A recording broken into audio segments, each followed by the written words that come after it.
Videira. Às 11h44, estamos de volta com o Povo no Rádio, trazendo agora o noticioso regional como destaque uma entrevista com a deputada Ana Perugini falando sobre a pulverização aérea de agrotóxicos. Bem, meus amigos do Vale do Ribeira, aconteceu na Assembleia Legislativa de São Paulo, dia 9 de agosto, uma importante audiência pública, tratando de um tema aí que realmente diz respeito também à nossa região. A pulverização aérea de agrotóxicos, o veneno chega à mesa. E essa audiência pública contou também com a presença de vários representantes do Vale do Ribeira. E a iniciativa desse evento importante foi a deputada estadual Ana Perugini, com quem eu tenho o prazer de falar agora. Bom dia, deputada. Bom dia, Cristiano. Bom dia, os ouvintes da Rádio O Povo na Rádio aqui do Vale do Ribeira. Muito obrigada pela oportunidade. Não, nós que agradecemos. Deputada, conta como é que foi essa audiência, quem participou, o que levou a senhora a entrar nesse importante assunto. Cristiano, antes nós tínhamos a intenção, inclusive, de fazer audiência com logo a notícia da mortandade que houve aqui no estado de São Paulo em decorrência da pulverização, mortandade de abelhas e bichos da cera. Nós queríamos fazer isso logo no mês de abril. Mas, como o tema exigia pesquisa e o envolvimento de autoridades que conhecem tanto os produtos como a legislação, passando dado daquilo que já se transformou inclusive em inquérito, nós fizemos a opção em fazer logo no início do segundo semestre. Até porque nós tínhamos também que tratar do sistema CROSS aqui no estado de São Paulo, que é a tal da fila da saúde. Enfim, nessa audiência nós tivemos presente o GAEMA, o Ministério Público do Trabalho, porque há uma implicação direta com a saúde do trabalhador com a aplicação de agrotóxicos. Nós tivemos também o Fórum Permanente de Combate aos Agrotóxicos. Tivemos o Movimento do Sem Terra, que é o maior movimento que nós temos hoje, o maior movimento social da América Latina, estava presente, na pessoa do Gilmar Mauro. Nós tivemos a Defensoria Pública do Estado, também com o Dr. Novaes, que é um pessoa na área, e tivemos ainda a participação da doutora Jade, mais o relato de duas testemunhas que tiveram uma implicação direta com essa lavoura. E também nós garantimos a presença da doutora Sabrina, que é advogada e hoje superintendente do INCRA, representando a União e o Ministério da Agricultura na nossa audiência. Realmente mobilização, muita gente importante, muita gente preocupada com essa questão. Quais foram os principais temas, o que foi debatido mais lá, como é que foi a palavra das pessoas participantes? Olha, por ocasião, como eu convidei todos os deputados da Alesp, um deputado também, o deputado, estou tentando lembrar o nome dele, deputado Lucas Borges foi de presente, e o deputado Lucas, ele defende o uso de agrotóxicos, né? No início, até quando eu comecei a estudar o tema, eu até entendia que nós deveríamos regulamentar mais e aumentar a fiscalização.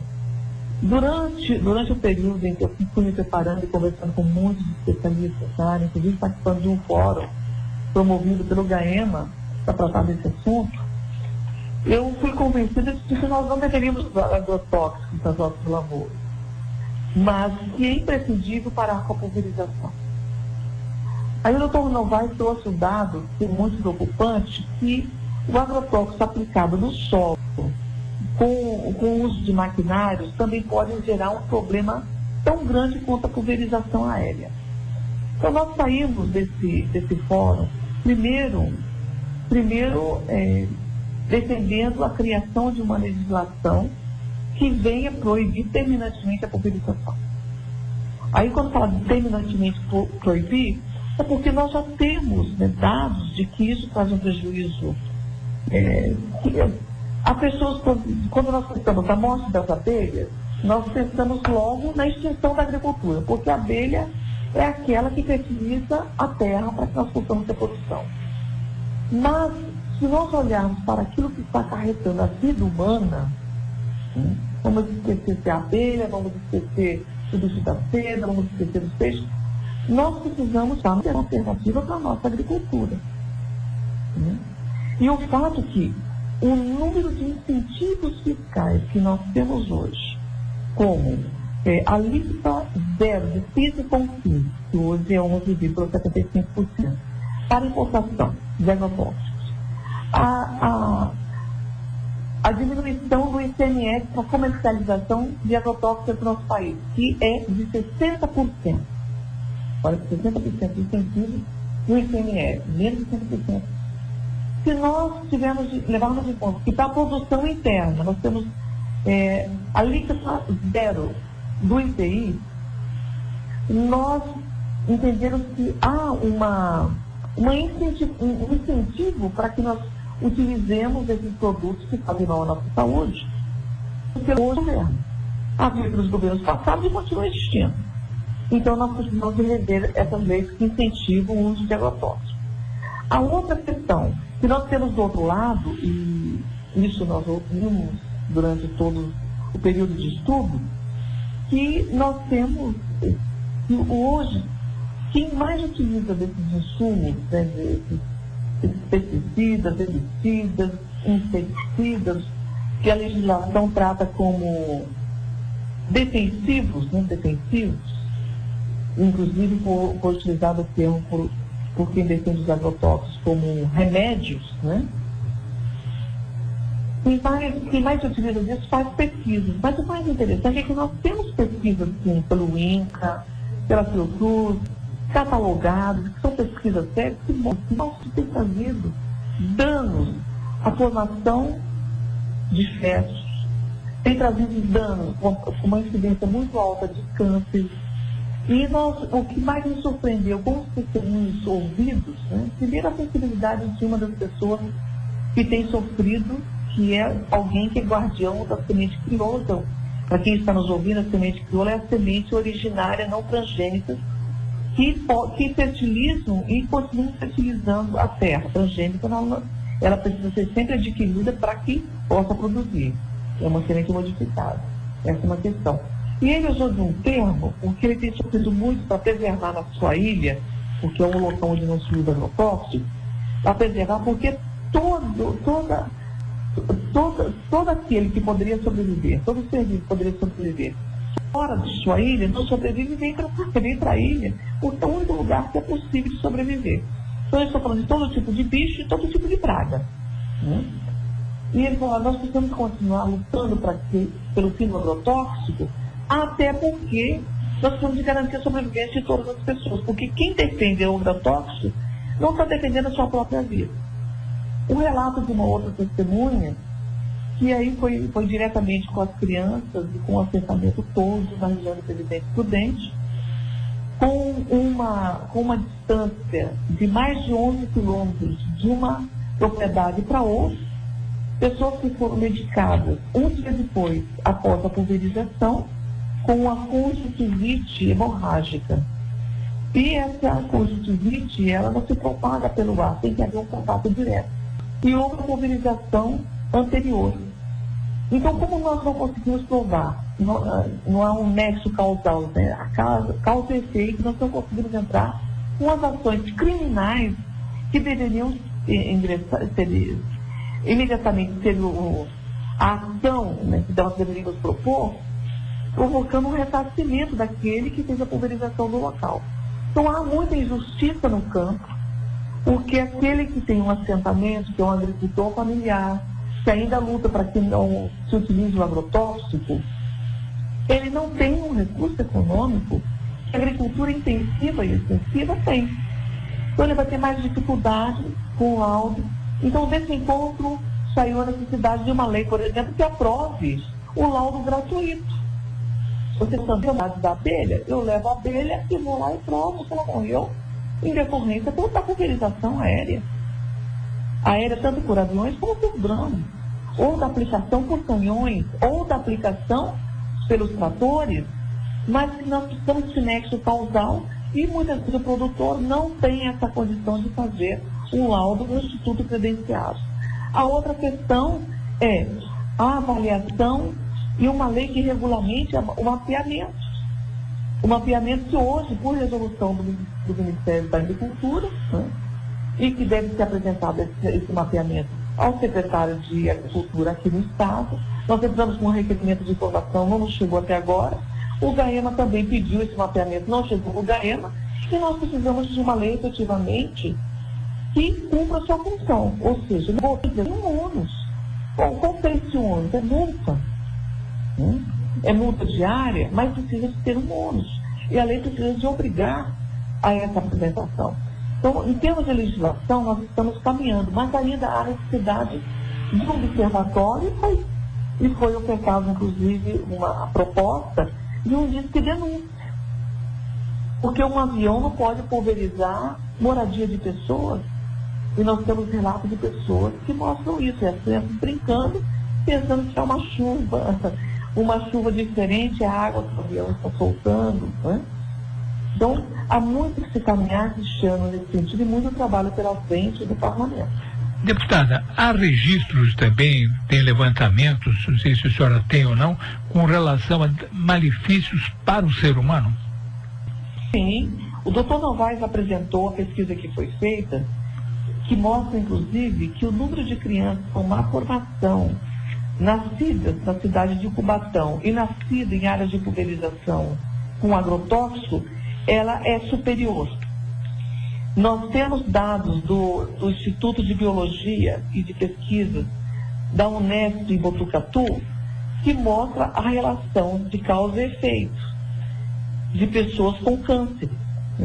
Inclusive, me surpreendeu bastante quando fui informada que o agrotóxico é recebido pelo nosso organismo como hormônio, o que tem levado à geração de nódulos da tireoide das pessoas, desde muito cedo, e também a formação de câncer de tireoide, porque o nosso organismo entende o agrotóxico como um hormônio. Isso me causou bastante preocupação. E marcou muito uma frase do Dr. Novaes, de que o mal necessário é um mal até ser necessário. E que nós temos a condição, sim, de rever, porque não se trata de ser radical de um lado nem do outro, mas de rever porque o que está acontecendo hoje no nosso estado e até no nosso país, mas aqui nos atende a Assembleia Legislativa de São Paulo, o estado de São Paulo, é absolutamente sustentável. E nós precisamos de retomar isso para que nós possamos sobreviver no futuro. Deputada, a pulverização aérea é a pior de todas? Olha, eu pensava dessa forma. Ela é a pior de todas porque você não tem nenhum controle de margem.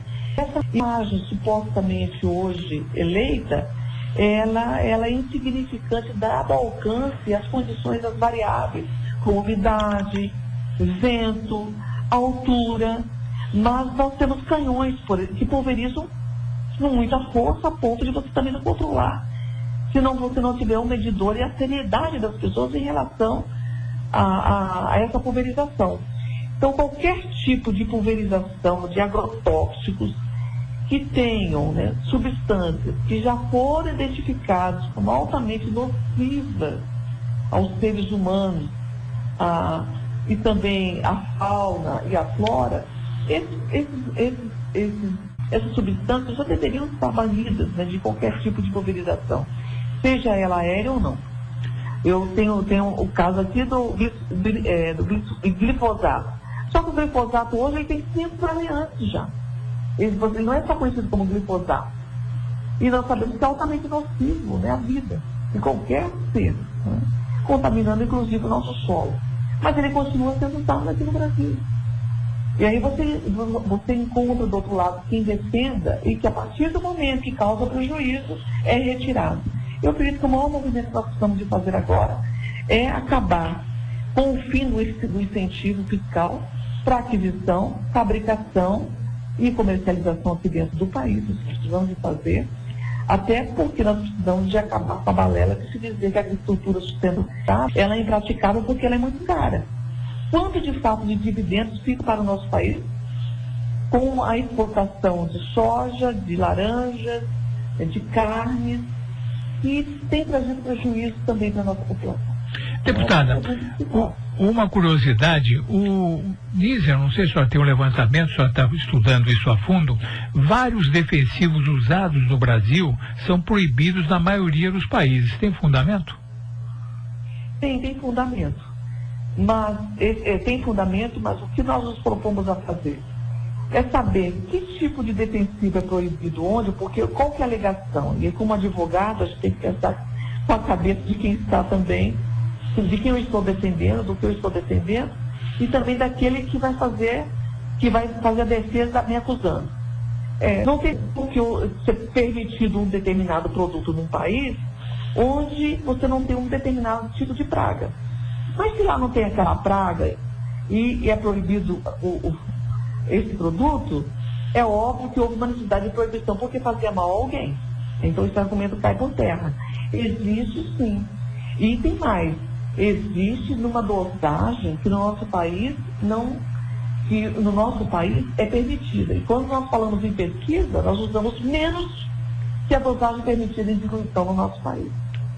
Então o assunto é muito sério e vai exigir uma responsabilidade tanto de nós que defendemos o fim, como daqueles que defendem o nosso país, defendem a agricultura e que precisam sair dessa caixinha, dessa caixinha que muitas vezes está impedindo que enxerguem que eles também estão sendo prejudicados. Ainda que morem num determinado local, pratiquem essa proximidade em relação a outro local e voltem para o seu local de origem, que também foi a denúncia que foi feita durante a audiência. Deputada, a audiência, pelo que eu vi, conversei com várias pessoas, foi um sucesso, com participação de muita gente que realmente preocupada com o bem-estar da população e com a saúde. Qual o próximo passo agora? Nós vamos entrar em contato com todas as câmaras municipais. Nós temos cidades como a cidade de Americana, a cidade de Santa Bárbara, que já tem territórios onde é proibido a pulverização, a aplicação de agrotóxicos, porque são áreas que contaminam o solo, que está diretamente ligado à produção de água naquele local, porque há ali uma população muito imensa. Nós precisamos nos resguardar em termos de legislação. Nós temos que fazer moções de apelo, tanto ao presidente da República, Luiz Inácio Lula da Silva, que é de grande bom senso, a Assembleia Legislativa dos Estados, ou melhor, à Câmara Federal e também ao Senado. E nós precisamos de dialogar com os setores, inclusive da economia, para que seja reduzido gradativamente, se não definitivamente, os incentivos àquilo que está nos prejudicando. Porque, Cristiano, eu estou convencida, depois de ter estudado, que nós estamos enxugando gelo em relação à saúde. Estamos enxugando gelo. Então, o número de pessoas com câncer tem crescido. Nós passamos por uma pandemia que mostrou a nossa inconsequência, e o quanto nós somos vulneráveis. Nós somos muito vulneráveis. E nós estamos agindo de uma maneira irresponsável, quando nós podemos, sim, ser mais responsáveis, porque quem mais produz o alimento que chega à nossa mesa não é a agricultura intensiva, é a agricultura familiar. E essa agricultura, ela deve e pode ser sustentável. Mas para isso nós precisamos do governo olhar e do outro lado também recuar, para que todos nós possamos ser vencedores. Eu não acredito que quando uma parte perca, haja vencedores. É importante que todos nós possamos olhar com responsabilidade, ciente de tudo que está acontecendo. E aí vem a grande preocupação do trabalhador. Se o trabalhador que executa o uso de agrotóxicos em estufas, muitas vezes tem qualquer tipo de proteção, e eu encontrei, inclusive, nas minhas caminhadas no interior, uma pessoa que estava do meu lado passando mal porque havia feito pulverização na plantação de tomate. No dia anterior, estava passando mal do meu lado. E não tinha usado equipamento de segurança.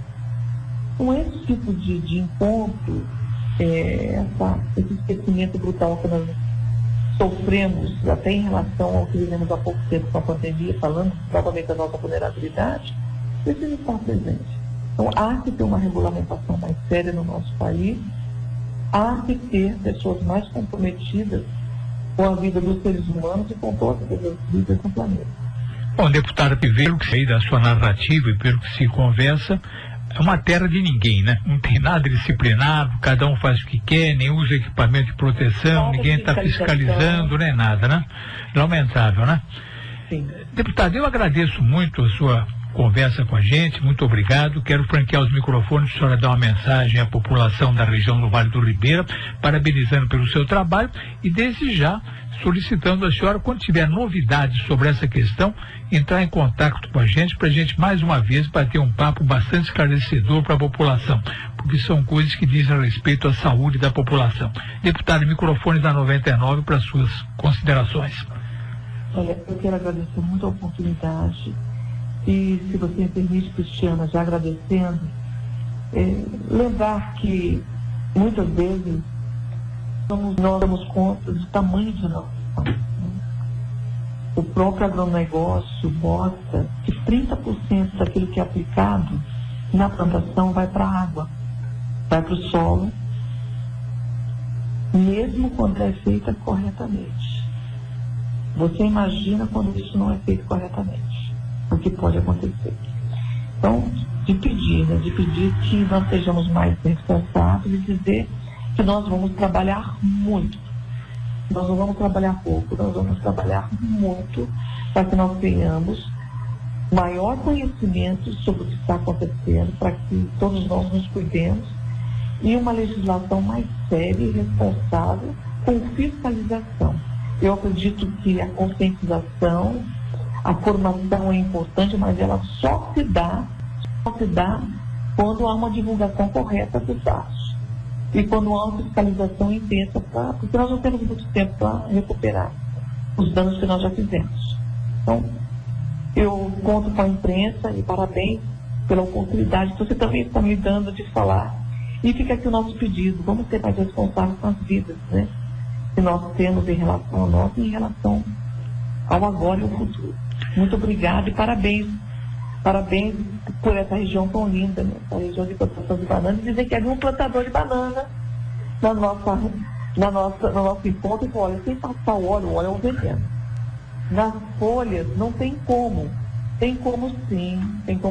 Eu acredito que a Embrapa precisa de prestar um serviço mais largo para que os trabalhadores dessa região tenham acesso a mecanismos mais modernos, menos prejudiciais à nossa saúde. Muito obrigada. Muito obrigado, deputada. Nós voltamos a falar brevemente, vai ter mais novidade nessa área. Parabéns pela sua iniciativa.